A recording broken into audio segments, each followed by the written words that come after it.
Sumabak na nga sa unang practice ang Gilas Pilipinas, paghahanda nga ito para sa paparating na Asian Games at marami nga ang natuwa dahil sa bagong lineup na inilatag ni Coach Tim Cone at yung mga veteranong mga Gilas players noon ay nagbabalik na nga para dito sa Gilas Pilipinas. Ito pa nga lang ang unang practice ng Gilas Pilipinas para sa Asian Games, kaya naman wala na silang inaksayang panahon at dito ngayon makikita natin na talaga namang seryoso na ang Gilas Pilipinas at gayon na rin ang mga bagong Gilas players o mga nagbabalik na Gilas players na sumama na sa Gilas Pilipinas practice.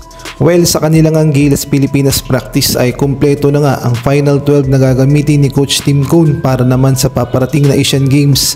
Kaya naman ating kilalanin kung sino-sino nga ba ang nakapasok sa Final 12 ni Coach Tim Cone para sa Asian Games.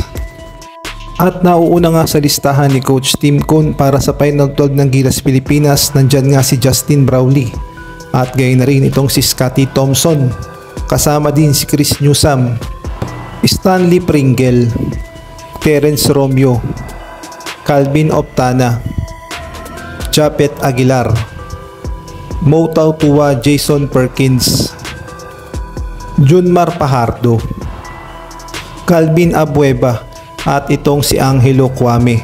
Samantalang hindi naman nakasama itong si RR Pugoy at kayo na rin itong si Arvin Tolentino.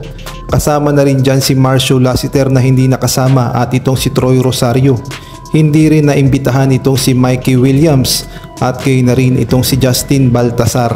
Wala din sa Gilas pool itong si Jamie Malonzo na injured at gayon na rin itong si Brandon Ganuelas na injured at wala din itong si Renz Abando at itong si CJ Perez.